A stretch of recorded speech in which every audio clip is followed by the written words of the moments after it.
different security goals. For example, for integrity, then we can also define the levels, multi-level access control for integrity, but the rules will be different from the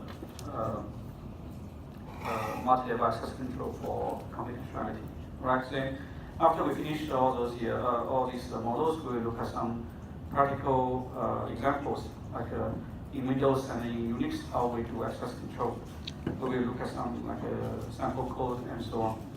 So multi-level access control is to define whether the permission, whether the user can access the object or not, based on the so-called security label. Basically, we attach a label to each subject and object. So in this case, the label will tell, so what's the security level for this subject or object. For example, you can, usually we give the subject clearance.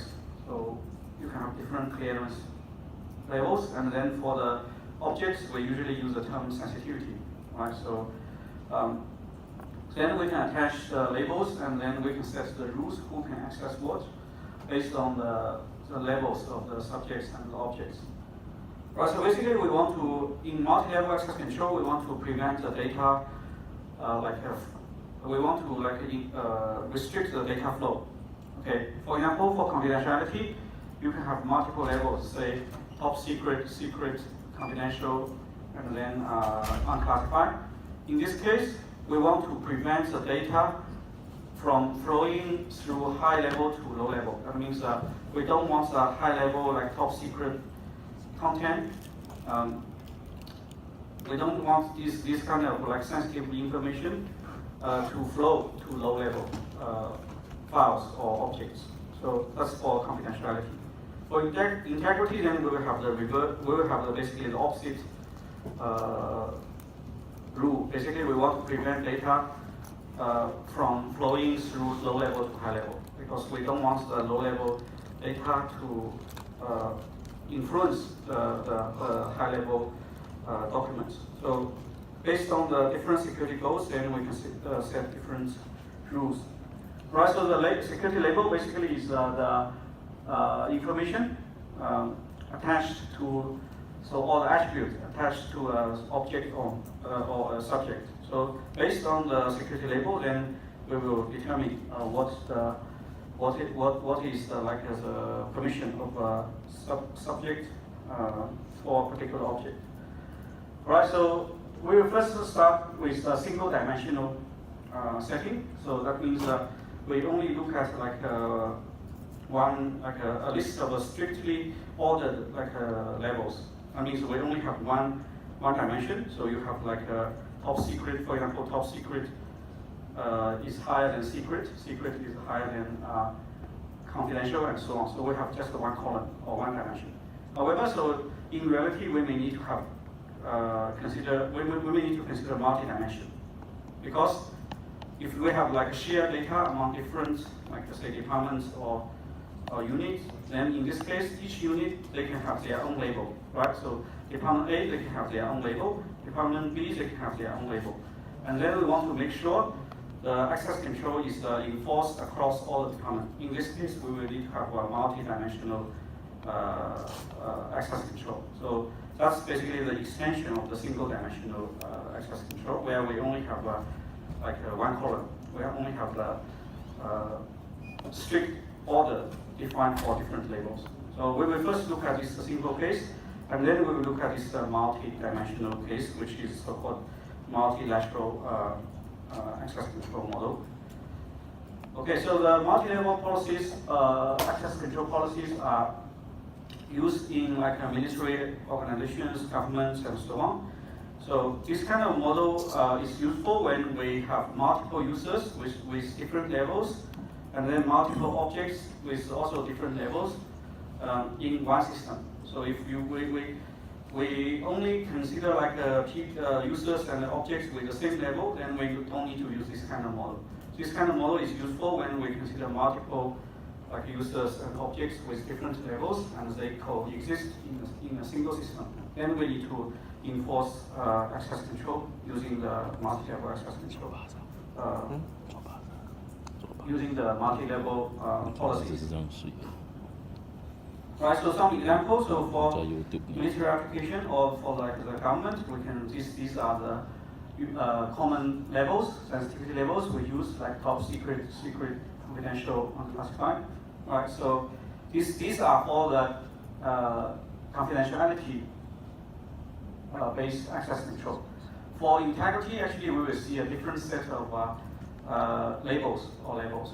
Right, so you can have like a totally trusted, partially trusted, untrusted, and so on. So for different security goals, we can have different labels attached. For example, integrity, we can say this user is totally trusted, that user is partially trusted, and so on. So now we first start with this BLP model, which is a confidentiality-based model. And this model actually, so if you want to have a look at the original paper, you can go to the Moodle site. We put all the reading, all the papers. If you see the reference for some paper or some code, some program, actually you can find all those information in the Moodle site, in the reading material part.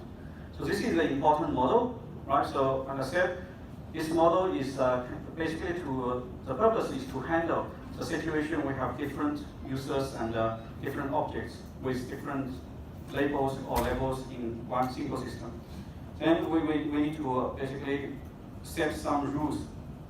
And for the BLP, actually, it contains, like similar as in the ACM, it contains a set of objects, a set of subjects, and then we define the operations.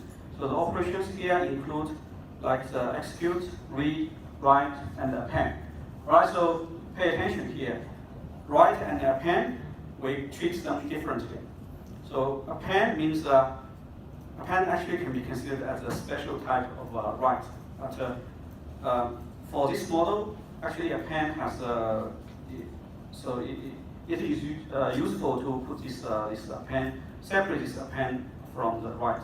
So to give you a simple example, suppose we have like a secret, top secret document, right? So in this case, so some low rank officers, they may not be able to read or modify the content, but actually they may be allowed to append some data at the end.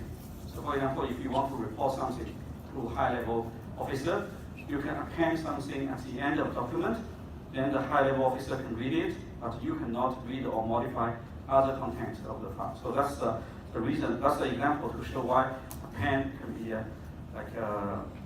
different from write. Write means actually you can access the data, the existing record, and you can modify the record. So append means you can only add some extra data at the end of the file, but you can do nothing else. You cannot read, you cannot modify. So that's why we put this append as a separate operation. And then for the multi-level access control, of course, we need to define the order, right? Which one is higher, which one is lower? Because in this case, if we don't have the order, then we cannot determine who can do what. So, so the order here actually for the BLP is quite straightforward. So we have a strict order for different levels. But if we look at the multi-dimensional case, then the order becomes like less straightforward, because you have a set of levels for the first dimension, another set of levels for the second dimension. If you want to compare the level, you compare one like a tuple, which contains multiple labels for different dimensions, then the comparison becomes less straightforward. But for this one, actually the comparison is still quite simple. We have, just like in the previous example, top secret is higher than secret. Secret is higher than confidential. Confidential is higher than unclassified. So later when we look at the multi-dimensional case, actually we will look at the so-called partial order. So this is more like complicated than this BLP model. So in BLP model, basically we still use this state machine to model a system. So essentially, we want to ensure that the system always in a secure state. What does it mean by system is in a secure state?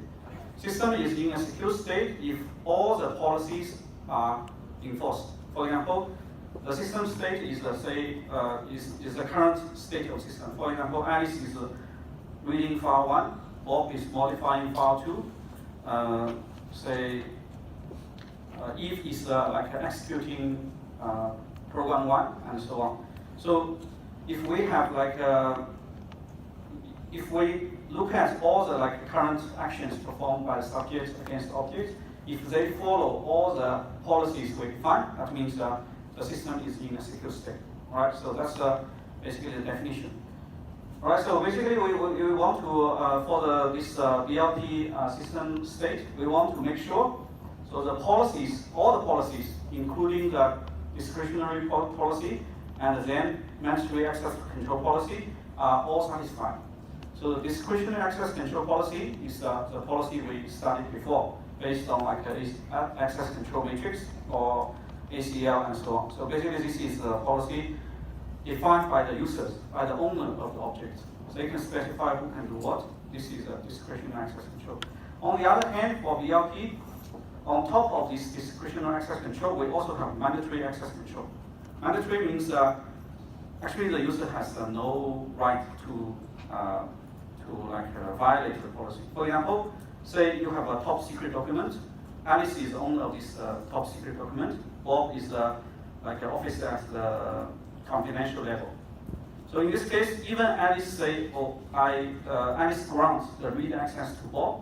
That means the discretionary access control says Bob can read the file, but the mandatory access control will still stop Bob from reading the file, because mandatory access control will say the file has a higher level than the user, so the user cannot read. So in this case, basically when we say system is in a secure state, we mean like both mandatory and discretionary access control policies are in place. So in this case, basically actually to define the system state, we need like the subjects, objects, and then also the discretionary access control, the ACM. And then we need to also have the like a level function, and then the rules for multi-level access control. So the level function is basically to return the level, security level of a subject or object. And then for the object, basically it will just return the classification level. But for the object, actually there are two levels. One is the default level, one is the current level. So current level must be less than or equal to the default level, right? So sometimes actually we can assign a lower level to a subject, not the default level. So we will see the reason why. Okay, so basically later we will see a principle called a principle of least privilege. So basically it means when we want to do some task, we should assign only the least level that allows the subject to complete the task. So we don't assign some extra like a privilege. We only assign the least privilege that can be used, that allows the subject to complete tasks. So that's why we have the current level and the system level. So if we have the level defined for subjects and objects, then we will have a hierarchy, right? So who is high, who is low. Right, so in this BLP, again the hierarchy is simple because we only have one dimension. So the hierarchy is simple. Essentially, you can represent the hierarchy using a tree. But in the multi-dimensional case, then the hierarchy becomes more complex because you have multiple dimensions. So in this case, it will become a so-called lattice. All right. So anyway, we'll start with this single dimension case first. Then the multi-dimension actually is just the extension. So now, after we define all those like items like the level function and then the hierarchy. So what are the two mandatory access control policies? So the two mandatory access control policies can be summarized in one sentence. No read up, no write up. Right? So this is the rules for confidentiality. That means we want to prevent unauthorized disclosure of sensitive information. So why no read up is obvious. If the file has top secret, then the officer with like a secret or unclassified should not be able to read the top secret. So no read up. No write down. Why no write down? Because if you allow the high rank officer to write down, then you can still have sensitive information leaked because the high rank officer can read top secret. For example, top secret officer can read top secret document. If that officer is allowed to write to a low level document, then essentially there is a path from high level document to low level document, right? Because maybe by accident, the officer may leak some sensitive information in the high level document to the low level document if you can write down. So in this case, we want to prevent this kind of leakage from happening. So that means that anyone who can access top secret, for example, high level document, should not be allowed to write to any low level document because otherwise there is a potential that information can be leaked from high level to low level. So that's why we have this no write down, right? So then you may ask, if we don't have we have no read up, no write down, does it mean I can write up? So actually here the write, you need to separate the write with append. If you want to append, then you can append up. So for example, as the example I just explained, a low rank officer can append data to a top secret document without modifying or reading the original content. So append is allowed. Append up is allowed. But when you really want to write, you want to modify, then you must have the same level. So that's basically what the BLT model aims to enforce.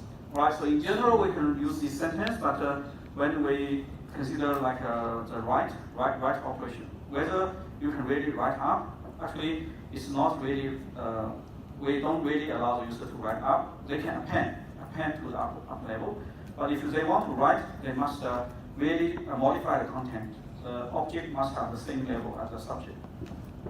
So basically now, if we have such a rule, then we say if the system actually is secure with regards to the BLP mandatory policy, that means that when we look at the state of the system, if all the subjects, objects, they follow this rule, that means that the system is in a secure state. So in general, if we want to define the secure state, we need to make sure both the mandatory rules and the discretionary rules are satisfied by all the subjects and objects in the current system state. So if all the objects, subjects, they satisfy the rules defined in a model, like the BLP model, then we say the system is secure in regards to the BLP model, to a particular model. Alright, so this is basically about the write. So write up actually is not really allowed. You can append to the up layer. If you really want to write, you must have the same level. Okay. So append can be done to the higher layer or the same layer, but the write must be done in the same layer. So this is basically the property with regards to the write operation. So basically the BLP contains the two rules for read and write, and then we also have this discretionary access control. It means say it is not like by default the top secret officer can always read top secret files. So this is the first condition. Second condition is the owner of the file actually allow this officer to read it. So we need to enforce both mandatory and discretionary access control. So if we look at some example, here actually is quite straightforward to understand the meaning. So suppose for now, we just ignore the discretionary access control. If we only look at the mandatory access control, then in this case, for example, Cam and Cal cannot read personal files because they are at a lower level in comparison to the personal file, right? So the level of Cam and Cal is lower than the level of personal files, so they cannot read because otherwise it's a read up. And then Tam, Sam, and Cam, so Tam, Sam, and Cam, they can read activity log file because they are either higher than this level or at the same level as the activity log file, so they can all read the activity log file. And of course, here we only consider the mandatory access control. So if we have the ACM available, then we also need to check whether the ACM allows them to do so. Okay, Pam and Tom cannot write to the activity log file. Pam and Tom, they cannot write because if they write or even append to an activity log file, that's a write down. Right. So write down is not allowed. No. Right? And then Uma and Una can write to activity log file. No. Also, sorry, here write means append. So you need to be careful. Later in the exam or in the exercise, so basically I will make it very clear. So whether I'm talking about append or write. So here, when we say Uma and Una, they can write to activity log file. Actually, the write here means they can append to the activity log file. Because the activity log file actually is at higher levels than these two users.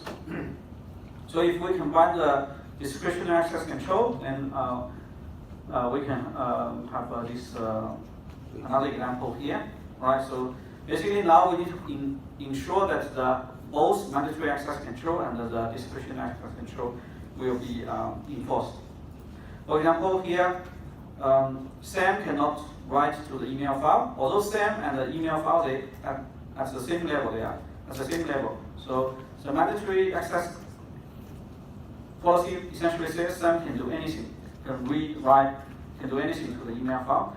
However, so here the discretionary access control says Sam can only read. So in this case, Sam can only read, but Sam cannot write or append to the email file. So it's quite simple. Basically, we just give the minimum access allowed based on the mandatory rules and the discretionary rules.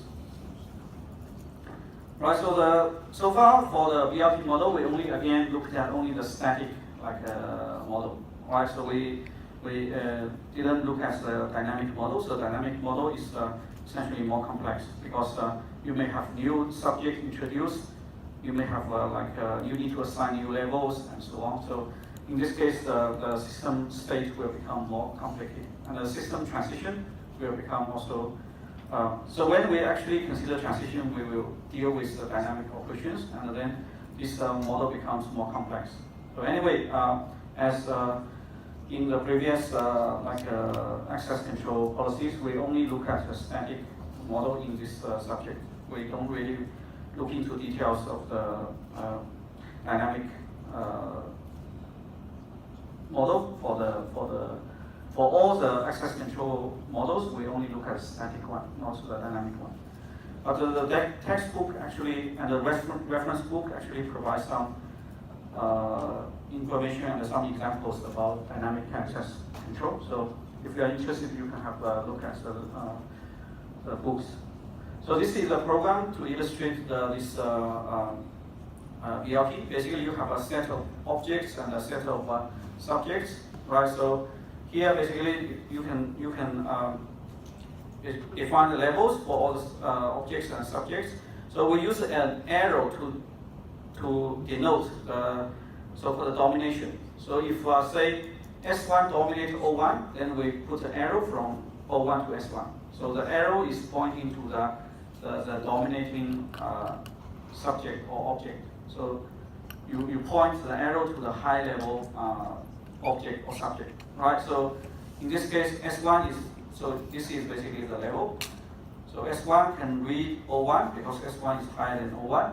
S1 can read write O2, and because they are at the same level. S1 can write O3. Here write again means append. So here read write means write. Write means append. So S1 can append to O3, right? S2 can read O3. Right, so this is basically the one-dimensional case. So we only have one dimension to define the order or the level of different subjects and objects. So later we will look at a more complex case, which is a multi-dimensional access control. Right, so that's for the BLP model, which is one example, one typical example of multi-level access controls. And the BLP is for confidentiality. That means that we want to prevent the disclosure of sensitive information. We want to prevent information from flowing through high level to low level. So information should not be allowed to flow from high level to low level. So otherwise, like confidential data can be leaked to the low level files or objects. So then we will look at some other models. For example, we will look at integrity-based model. So integrity-based model will be the opposite, because we want to prevent data from low level from flowing to high level. So in this case, so basically the integrity of high level document should not be affected by the content in the low level document. Essentially, we want to preserve the integrity of important data. So it should not be affected by low level files. Right? So in this case, essentially we want to prevent data from flowing through low level to high level. Then it's just the opposite. The data flow we want to prevent is just the opposite of BLP. Then the rules actually will exactly be the opposite. So the rules will be just the opposite of the rules of BLP. Right, so we will look at this integrity model. And then we will also look at the multilateral model, which is the multi-dimensional model for access control. And then we will also look at some other models like the Chinese wall model, which is a special access control model. Alright, so why we use these kind of models? Because so before we look at the integrity model, so now you have some rough idea about what a security model look like, right? So the security model is basically an abstract representation to define the security policy or the security requirement. So if you study 361, probably you will also study some security model for encryption. Encryption will also have some security model, right? Like IND-CPA, semantic security, IND-CCA, and so on. So those are also abstract model for encryption. So abstract model means that it is not specific for any specific scheme. It's a general definition. So for applicable to any scheme or any implementation. So that's basically the advantage. We can study the security requirement at the abstract level instead of the specific for specific schemes or systems, right? So and then we can also define the security requirement in a very precise way. So there is no ambiguity because we are quite very clear what are the rules must be followed using an abstract model, right? So those are the advantages of using this model. So in DLP and also in other access control model, actually, for example, the ACM and so on. So we look at the state-machine approach. So essentially, if we combine this state-machine representation with the model, if we have a representation of the access control policy, and then we have the model, then we can prove, for example, the system is always secure. That means if you want to prove the system is secure, then you can use if you have this state machine representation and then the model, you can do it. So how to do it? Because if you still remember in the BLP, I said we can show a system is in a secure state. If basically all the actions performed by the subjects against objects, they follow the policies, then we say this system is in a secure state. So essentially, what you need to do is to prove that, say, for any possible transition from one state to another state, if say the I state is secure, you do a transition, the I plus one state will still secure. If you can prove that, then you only need to show the initial state is secure. So if you show the initial state is secure, and then you prove if the I state is secure, any transition will bring the system to a new state which is still secure. If you can prove that, then you can prove the system is always secure. It's somehow similar as the mathematical induction, right? You prove the initial condition, initial statement is true. You prove that if the I step is true, the I plus one step is true, then that means you prove the theorem is true for all the cases. So it's something similar. So here, essentially, if you want to use the state machine representation, then you can combine this one with the model, because the model defines what is a secure state.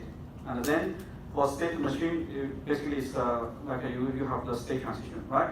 So if you can follow this like a mathematical induction approach to prove the state will always be secure, then you can prove actually the system is a secure system. That's what we can do by using the model, by using the security model and also the state machine approach.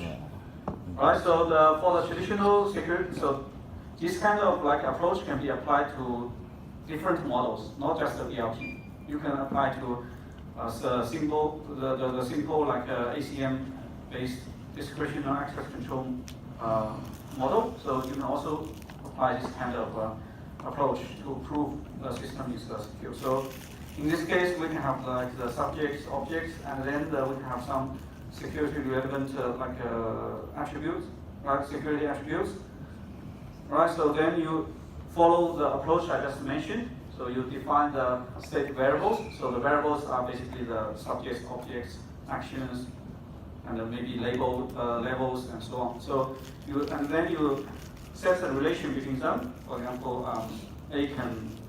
subject can read object, subject can write object, and so on. So after you define all those variables, you can define a condition. What is the condition for secure state? Essentially, for access control, the secure state means that all the policies are followed by all the actions currently performed by the subject to object. If all the actions they follow this, there is no violation of the policy. That means that the current state is secure. So this is basically based on the policy or the model to define the condition of a secure state.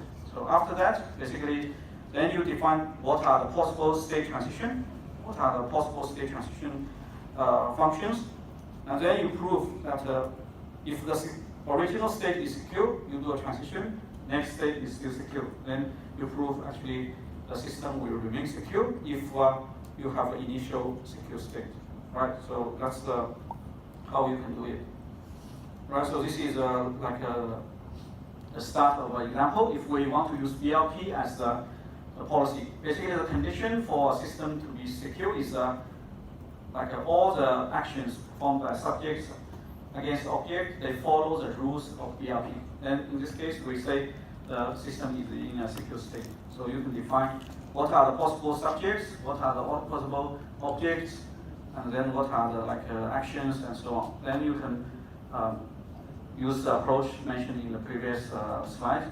So of course, the transition, how to transit from one state to another state, then this may require some domain knowledge. So what are the possible transitions? This may not be, this can be different for different domains. Anyway, so this is just for your knowledge. So that means I will not test the previous part in the exam because this is quite brief. Not really, you don't see any concrete example. So maybe you get some rough idea, but you may not be really familiar with this part. So anyway, so that's just for your knowledge. And then the important part for this second part of access control is other models.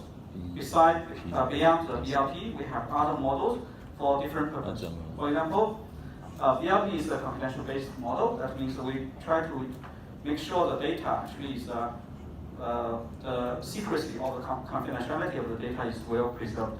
So unauthorized user cannot access top secret or secret content.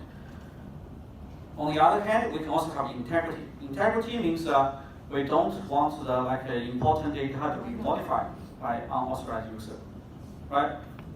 So now the rules actually will be different if we look at integrity rather than confidentiality. So basically now for integrity, we don't worry about whether someone can see the content or not.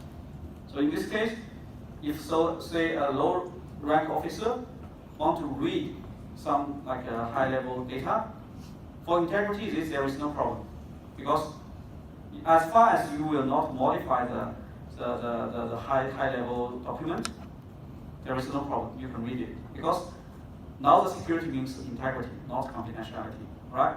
Of course, later we'll see how to do both, right? We want to do both, but for now, if we just want to make sure integrity, that means we don't care about the secrecy, then the low rank officer actually can read the content, right? So in this case, actually, the rules will be different. So basically the rules. So for this Viva model, so this is one of the classical, typical integrity-based access control model. So again, this is a multi-level access control. So but the levels or the labels now will be different, right? So we no longer use top secret, and so on. We may say reliable, partially reliable, or trusted, partially trusted, and so on. We use different labels for integrity. And as I said, we don't worry the secrecy. So the low rank officer can read high-level document, no problem. As far as the low rank officer does not modify the content of the high-level document. So now we have the operations modified. This is essentially the write. So but for integrity, we use modify. Observe, that means read. Execute, and invoke, that means the subject can invoke another subject. For example, a program can invoke another program. Right, so in this case, the rule now becomes the reverse of ELP. So no write up, no read down. So that means you can read up. If you want to read high-level document, no problem. But you cannot modify it. So no write up, because we want to make sure the high-level document will not be modified by a low-rank officer. No write up. But you can read, no problem. And the no read down. So this again is not really intuitive. Why we don't allow the user to read down? So the reason is, remember the information, the data flow. For integrity, we want to make sure high-level documents will not be influenced by low-level document in terms of the integrity. If a high-level, like an officer can read low-level document, then this officer may be influenced by the data in the low-level document. Subsequently, this one may modify the data in a high-level document. Then, actually, there will be a flow from low-level to high-level, right? So does it make sense? Yes. So in this case, basically, if there is a pass from low-level to high-level, then we need to prevent it. So that's why we have no read down. Because high-level officer can write to the, for example, the same level document. If they can read low-level documents, they may be influenced by the content, right? So that's why we want to have this no read down. So it's just the opposite, because we want to prevent the information from like flowing through low-level to high-level. And the BLP is the opposite. We want to prevent information from flowing through high-level to low-level. So that's why the rules are different. So here actually you can read up, but you cannot write up or read down. So actually this model now becomes somehow important now, because in Windows actually we now have a similar model for integrity. So in Windows actually we use a similar model for mandatory integrity control. So that's why now this one actually becomes more important. Okay, so here are some explanation about this rule: no write up, no read down. Right? So no write up. This is quite straightforward, because we want to prevent someone to illegally modify the content. So no write up. And the no read down, as I said, we want to prevent the low-level content influence the high-level content. Right? So a similar case is in the court. Sometimes the judge will ask the jury to ignore some of the statement or evidence presented, right? Because the jury may be influenced by those content, by those statement or evidence. So we just want to ignore all those to disregard those content, right? So similar, here is a similar situation. We don't want the officer to be influenced by some low content in the low-level file when they try to modify some files, right? So at the same level, right? So in this case, we basically prevent the situation that some information in a low level can flow to the high level. So that's why we need to have this no read down. And then there is also invocation property. That means if you want to invoke, a subject want to invoke another subject, in this case, the first subject must have a higher level than the second subject. All right, so this is quite straightforward. Okay, so far for as I said, for all the models we study, actually we only look at a static model. If we look at dynamic model, then it will be more complex. But in the textbook and in the reference book, the first reference book by Bishop, actually there are some contents related to dynamic models. So the Viva model actually is a multi-level access control for integrity. And there are some other integrity models proposed. So one example is this class Wilson model, but this one is no longer a multi-level. So there is no like high level, low level, such kind of concept. So this model was proposed for commercial applications. So basically we want to ensure the integrity of the transactions or the data in a commercial system, right? So it's not like a military, it's not like the military application. We have like strict levels. Here is just to enforce access control in commercial application. And actually this picture can summarize this model. And this model is not as formal or like precise as the BLP or BIBA. So BLP and BIBA, they are very precise, very formal. The rules are very clear. Here actually the rules are not as clear as in the previous models. So basically here there are two types of rules or policies. So the first one is the so-called certification rules, right? And the second one is the so-called enforcement rules. So the enforcement rules are designed to achieve the certification rules, right? So basically we are in a commercial like a transaction system. So this is like, again, we can use a state transition. So this is one system state.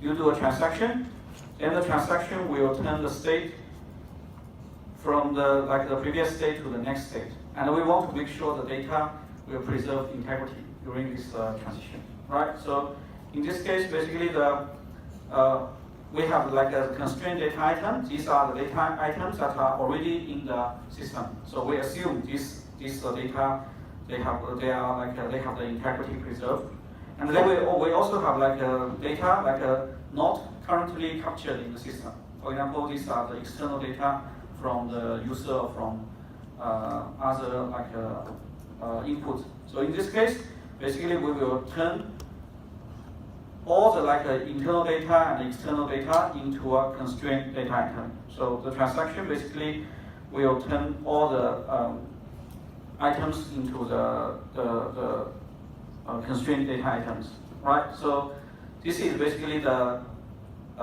main idea for this Clark-Wilson model, right? So there are some, of course, some like enforcement like rules to ensure like you have authentication, you have like authorization, and so on, and then you also have prop log files to make sure that all the actions formed by transaction can be like verified, can be is like auditable, and so on. So essentially, we want to ensure that whenever you do a transaction, so if you have like a secure state, secure here means that you have the integrity of the data preserved. After you perform transaction, then the next state actually you still preserve the integrity of all the data. So this is basically how we, and the logs actually can allow for example, the auditor or system administrator to identify. So if there is any like inconsistency in the data or not, right? So if there is any inconsistency, then basically this can be like is covered, and then you can basically maybe you need to reverse the transaction back to the secure state if there is any inconsistency identified. So this is less like precise or formal compared with the previous model. So the previous BLP and the BIBA models, they are very clear. So what are the rules? But here actually the rules are not as clear as in the previous case. So anyway, so this is again just for your information. So that means the important models actually are BLP, BIBA, and this one. This one is the so-called lattice model. So lattice model is one of the multilateral models. So in assignment 1, actually you have some exercise related to this one. I will explain the exercise after we finish introducing this lattice model. So lattice model is one type of a multilateral model. Basically, in the previous case, we only looked at one single dimension. For example, in one organization or in one department, we have the strict labels defined like this, right? So you have top secret, secret, and so on. But in a different department or different unit, maybe you use different labels, right? So for example, I use secret, and then well, I only have in department B, I only have 2 labels, secret and non-secret. Maybe department C, I even use numbers 1, 2, 3, 4 to represent the label. So in this case, actually, we can have different labels used by different dimensions. So in this case, if we have data actually shared across all these dimension or you can say departments. In this case, we need to ensure when we do the access control, we will make sure the access control will satisfy all the security requirements, all the rules set by different departments. So in this case, we have the so-called multilateral or multidimensional access control. So that's some general idea. So now let's look at one particular example. This particular example is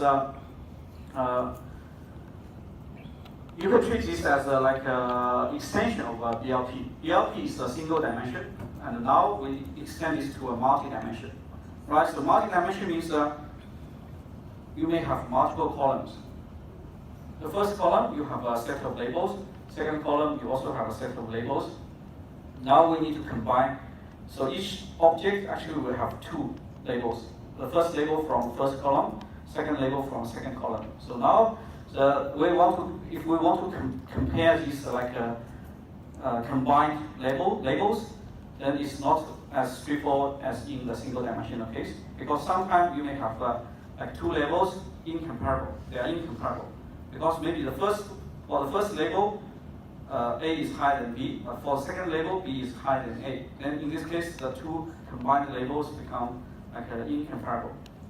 Okay, so we will look at some example later, so then you will get some idea. So first, let's look at this lattice. So lattice actually, if you study 361, I'm not sure if you have studied or not. So you may probably have heard the term lattice-based encryption, signature, and so on. So right, so these are so-called post-quantum cryptographic systems.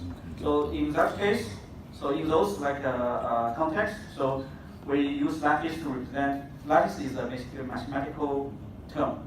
It's essentially a vector space, high-dimension vector space, right? So here actually the lattice is less mathematical. We don't need to really deal with mathematics. But the structure actually is similar, so it's still multi-dimensional, right? So because a high-dimensional vector space, also it's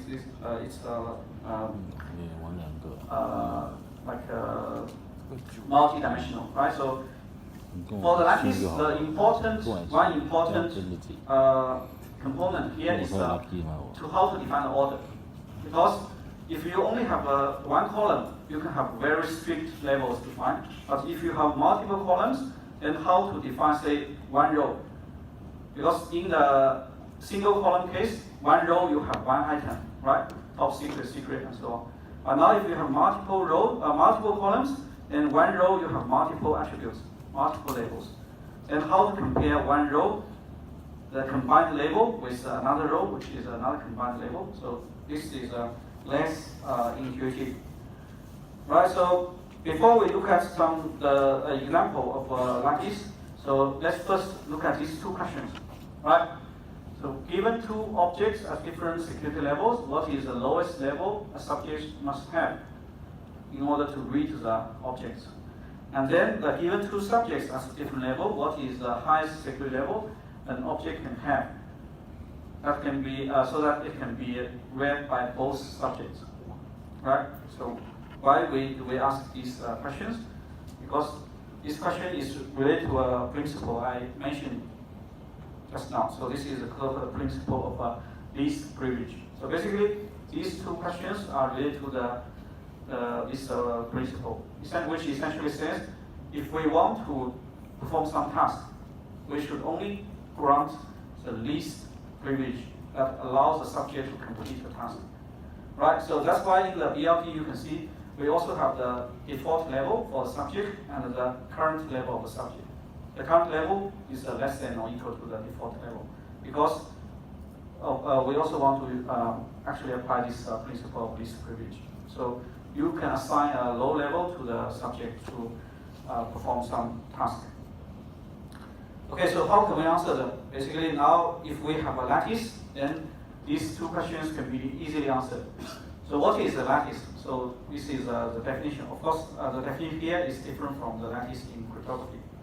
The lattice in cryptography is pure mathematical. But here, actually, is still easy to understand. So here, basically, we define an order. So for a lattice, we need to define a set, right? So the set actually will contain all the labels, and then the order.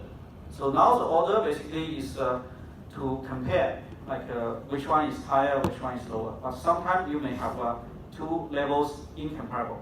That means you don't have a strict order, right? So for structure to be a lattice, it must satisfy two requirements. So the two requirements are the so-called least upper bound and the greatest lower bound. Least upper bound means for every two items in the lattice, you can find upper bound, and this is the minimum upper bound. So essentially it means, so if U is the least upper bound, that means U is greater than equal to A and B, and if for any V, if V is also greater than A and B, then U must be less than or equal to B.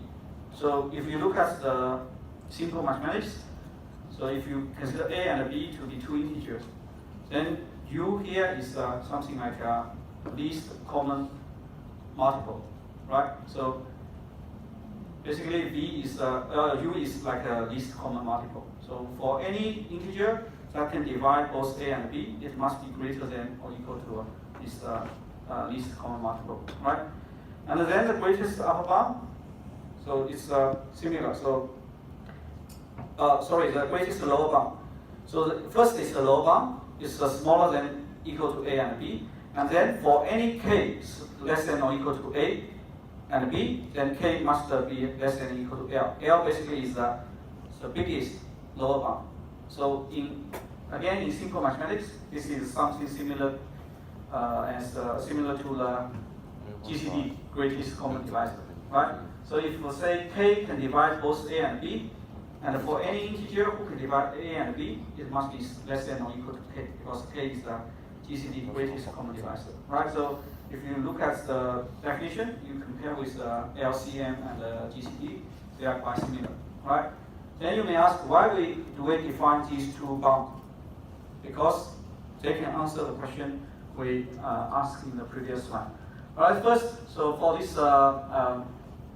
partial order, we need to have some properties satisfied by this order. So first, this is reflexive. That means A is less than or equal to A, and then anti-symmetric. If A less than or equal to B, B less than or equal to A, then A actually will have the same level as B. And then the transitive property, which is also straightforward. All right, so now in the lattice, we use a particular term, which is the domination. So if B is greater than or equal to A, we say B dominates A. That means B is at a higher level or same level as A. Right? So now we can look at the example of the lattice. So now in this example, we look at the two-dimensional lattice. So that means we have two items. This combined label contains two sublabels, right? So this is for the first dimension, this is for the second dimension, right? So for the first dimension, then we can define a strict label. Say private is higher than public. So for the first dimension, similar as in the BLP, we have top secret is higher than secret, secret is higher than confidential. Here, we can define say private is higher than public. And for the second dimension, now we use a special order. So we say a superset will dominate a subset. That means if A is a superset, A contains all the elements of B, or more elements than B, then A dominates B. So we define the order using like this relation. So if we have these two dimensions and then these two like two different orders for the two like labels, then we can have a lattice like this, right? So if you look at this lattice, you look at the items here.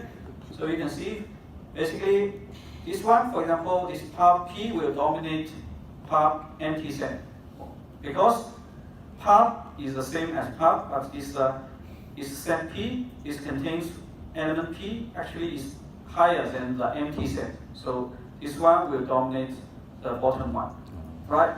Similarly here, say if you look at this one, this for the second dimension, this set P actually this set P they are the same. But the private dominate public. So overall this one will dominate the private, and the P will dominate the public and P, right?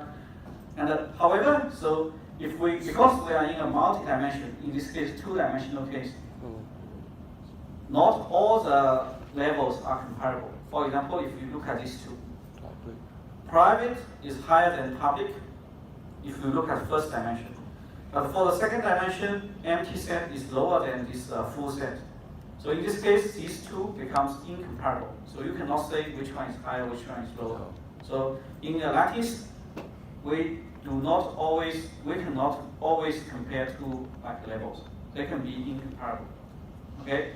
However, for the lattice, so that's why actually in the lattice we don't require every two levels to be comparable, but we require every two items in the lattice must have a least upper bound and greatest lower bound. So any two items in the lattice you can find the least upper bound and the greatest lower bound, right? For example, say in this example, maybe we look at say this one and this pub P and then this private empty. So the least upper bound is this one, because private P dominates this public P. Private P also dominates private empty, right? So this is the least upper bound for this one and this one. What is the greatest lower bound for these two? These two. So these two actually the greatest lower bound will be this one, because this one will be dominated by both items here, right? So another example, say, how about this one? This one. So private E and public E. Private E has private. Least bound is private E. Lowest bound is the public E, right? So in this case, actually, you can even the two items they are comparable. You still can have the least upper bound and the greatest lower bound. So in this case, any two items, you can always find the least upper bound and the greatest lower bound. Also, not every two items they are comparable, right? So that's why we now have a so-called lattice instead of a tree. Because in a tree, you always have you can always compare two items because you always have a chain from one item to another item. But in lattice, two items can be incomparable. Right, so to answer these two questions, then basically, if you know the definition of lattice, these two questions can be answered very easily. For the first question, actually the answer is least upper bound, and then for the second question is greatest lower bound. Okay, so to give you some, basically in the previous example, we defined the order in different ways. So it's up to the user in the application. So what kind of application you are using, and then the order actually can be defined in an arbitrary way as far as it satisfies the need of the application. For example, in this simple example, so Alex and Bob. So if you want to define the order according to the alphabetic order, then you have Alice and Bob. But if say you want to order them just by the initial, then Alice and Alex actually they are at the same level, right? So they both have the capital A in defining the label. Alright, so now let's look at one exercise we will do in the assignment 1. Right, so assignment 1, I give you a matrix. This is access control matrix. Right, so this is a matrix corresponding to the access control using based on the BLP rules. So the BLP rules says no read up, no write down. Right? So in this case, I want you to convert this matrix to a lattice. Right? So how to do it? So maybe you can get some. I can give you some hint here. So the BLP says no read up, no write down. So if S1 can read O1, so basically to interpret this lattice, if I put R here, it means S5 can read O1. If I don't put W here, that means S5 cannot write to O1. So each cell contains all the permission allowed. So if you have empty cell here, that means S5 can do nothing to O2. If you have W here, that means S3 can only write to O5, but cannot read. So here S4 can only read O1, but cannot write. So if the permission is not written there, that means it's not allowed. Okay? So in this case, if we look at this ACM, S1 can read O1. According to the BLP rule, what does this imply? If S1 can read O1, BLP says no read up, no write down. If S1 can read O1, it means what? Which one is higher? S1. S1 can read O1, so that means S1 is higher. So that means O1 is actually dominated by S1, right? So why not equal? If S1 and O1 they are equal, actually S1 can also read. Because, so if they are equal, actually I should put right here. Because if they are equal, that means S1 can read and write. But if I don't put right, that means S1 is strictly higher than O1. If they are equal, actually S1 can read and write O1. Right? So now if we look at O6, S1 actually can read and write O6. That means they are equal. So S1 and O6 actually they are at the same level. Right? So you can put them, group them in one box. Right? So S1 and O6 actually they are equal. And then you may look at some other item here. For example, this is S01, S1, O2. Maybe we look at S2 and O4. So S2 can write to O4. So what does it mean? Here write means append. So S2 can append. So write means read and write. So if we put right here, that means S2 can append to O4. O is higher. O4 is higher than S2, right? So you have O4 is higher than S2 actually. S2, right? Okay. So S1 actually can read O4. What does it mean?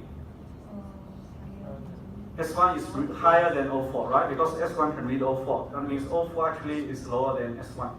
Because S1, O6, they are the same, then O4 is also lower than S1 and O6. So now basically you can have already some partial picture for the lattice, a partial lattice. So you basically follow all the rules, then you can come up with the lattice, right? So, however, you need to pay attention. So when after you say finish all the subjects, objects, and all the arrows, so you need to check whether the least upper bound and the greatest lower bound, these conditions are satisfied. If the conditions are not satisfied, you may need to add some dummy item to make it a lattice, right? So for example, suppose we just we ignore the matrix here. So this is not a lattice. Why? Because these two actually they don't have the least greatest lower bound, right? So how to make this one a lattice? Actually, you can simply add a dummy item here, right? So you can add a dummy item here, and then you can do this. Then this becomes a lattice because now these two have the greatest lower bound, right? So essentially, in order to make sure this is a lattice, you need to make sure every item in the lattice have the greatest upper bound and the lower bound and the least upper bound. So that means after you finish the picture for the whole matrix, you need to check. If there is any missing lower bound, you may need to add a dummy item, right? You may need to add a dummy item. But actually here for this picture, so if we continue, if you compare like S2 and O1, actually you can see S2 can read O1, right? S2 can read O1. That means S2 should be higher than O1. So when you provide the answer, try to make it easy to read. Okay, so maybe we do it O1 here, right? So if we look at the S1, S2, and O1, actually S2 can read O1. That means O1 is lower than S2. Yeah. So actually this one actually is a lattice, right? Because you can have a greatest lower bound and the least upper bound. Okay, so in general, so in a case for like this, for example, you have if you have a lattice like this, then you need to add. Say if you finish all the entries finish all the actions in the matrix, but you still have least upper bound missing. In this case, you need to add a dummy item. You need to add a dummy item to make it a lattice, right? So that's what you need to do in this exercise. Any question? Dummy. No. You need to add a dummy item if it's only if there's a file missing, or be it a list or greater. Sorry, can you please say again? 那个 dummy item 是，那只是放dummy 就可以了。Yeah. If either the least upper bound or greatest lower bound is missing, you need to add some dummy item.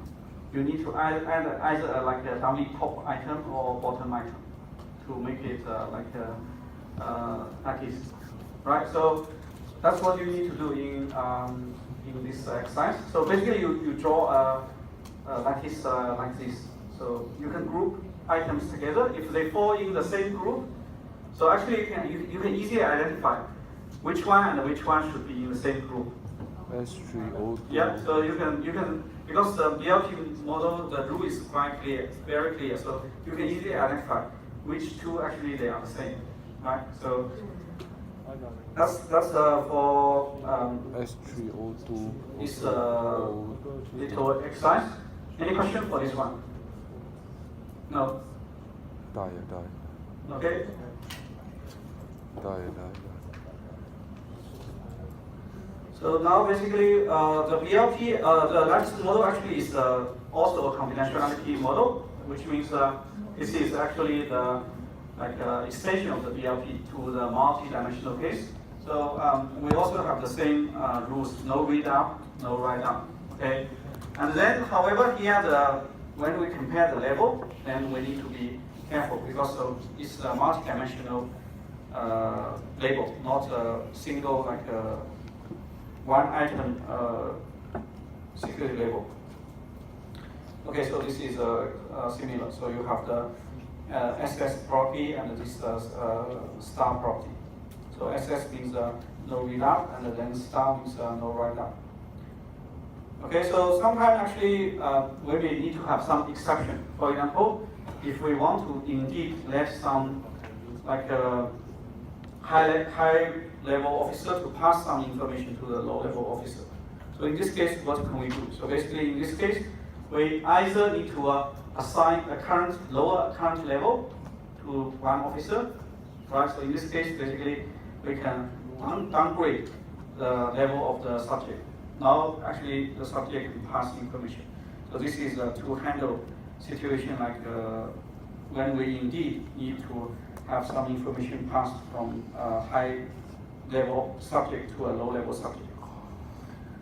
Okay, so the integrity and the confidentiality, actually, if we look at these two multi-level models, they are just the opposite. So one says no read up, no write down, one says no write up, no read down.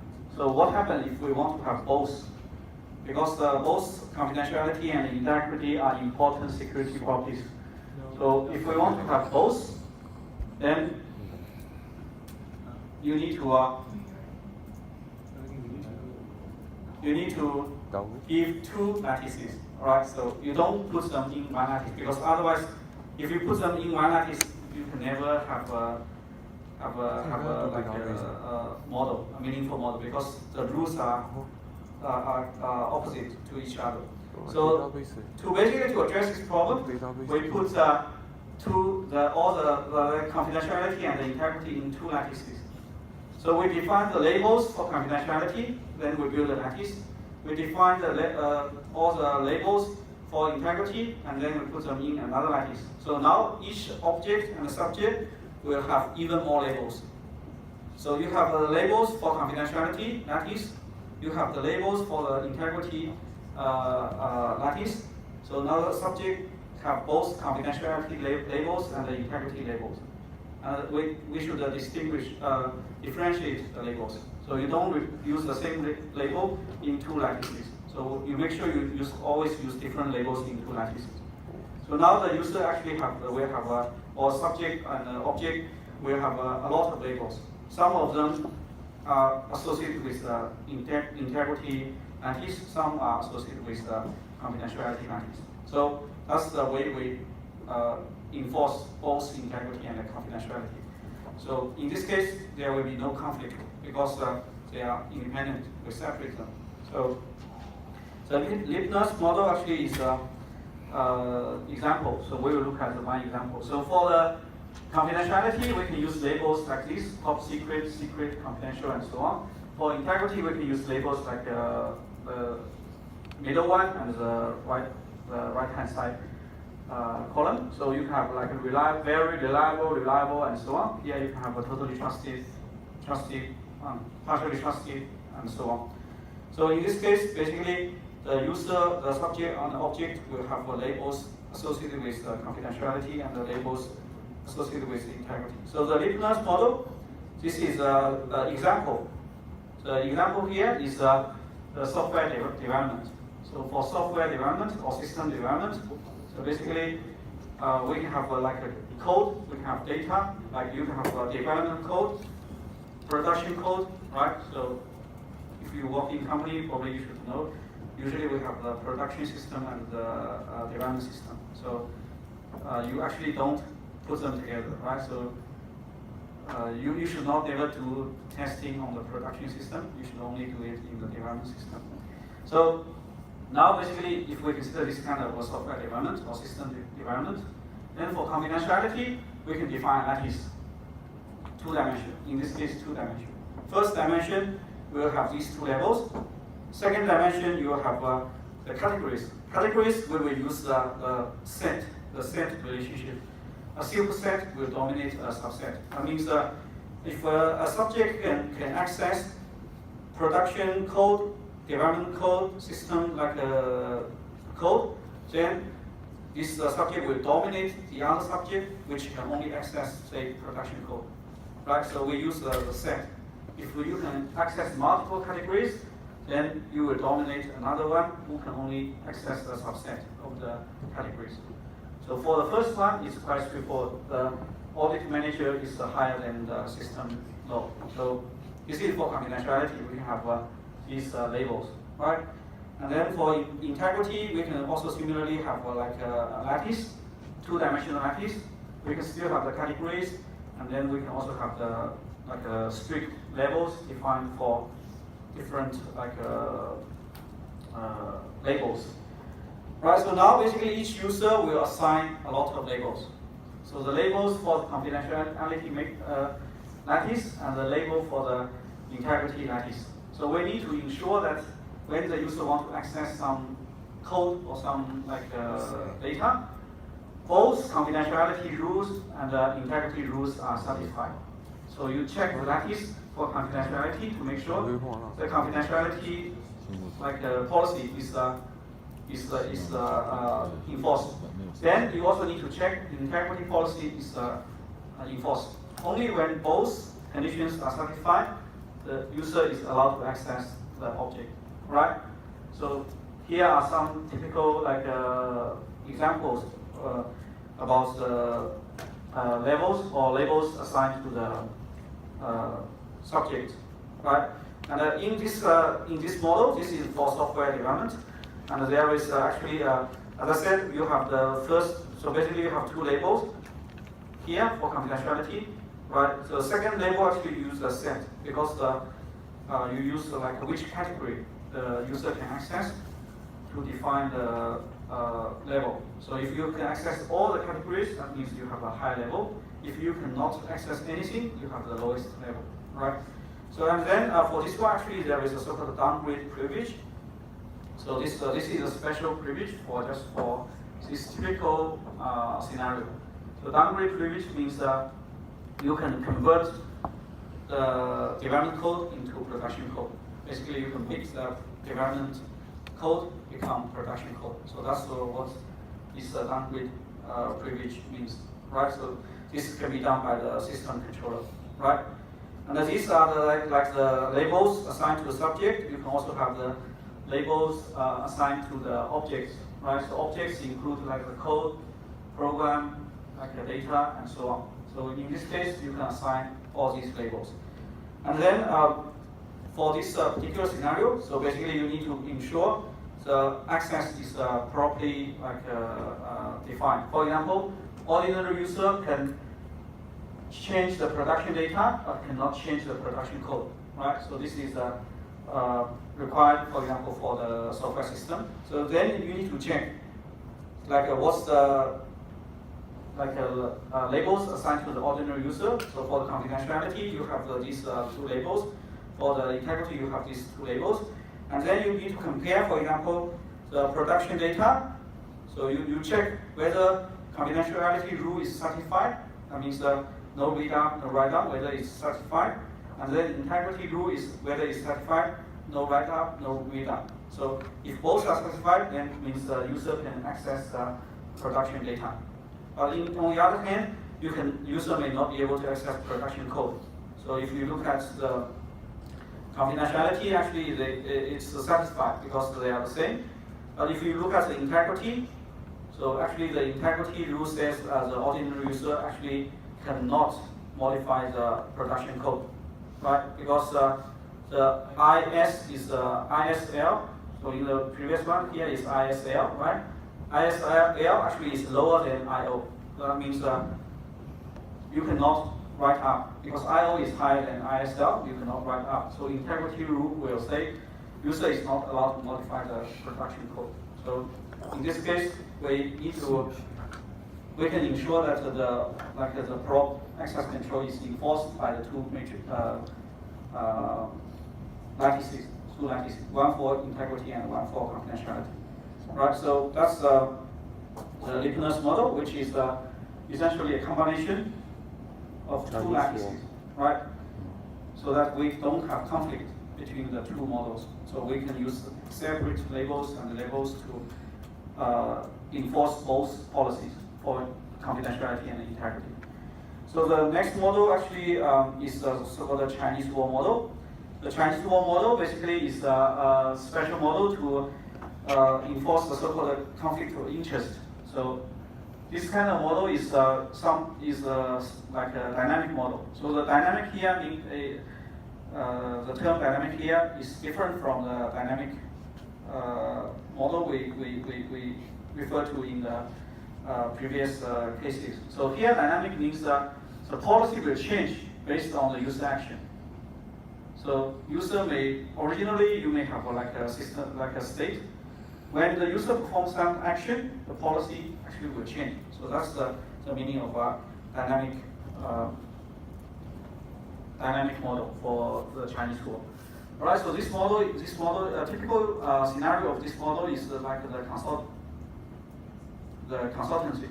Like some user may be some like a consultant may like perform this consulting job for different like companies, for example banks. So in this case, the data in bank A and the data in bank B, actually they have conflict interest. That means that we should not allow the consultant to access both data. So in this case, basically, we can use this Chinese wall model. So the Chinese wall model is to make sure the conflict of interest actually will be, we will not allow the conflict of interest to occur. So in this case, we can define like the different classes for the conflict of interest. For example, the first class is for all the banks. The third class is for all the oil companies. The second class is for all the gas companies.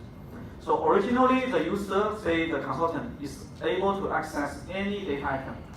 However, once the user takes some action, say the user accesses the data of bank A, then automatically the policy will change. Now, data is not, the consultant is not allowed to access data of bank B anymore. Originally, the consultant can choose either bank A or bank B. So all the data here can be accessed. But once you access some data here, then automatically you will be blocked to access the data in bank B.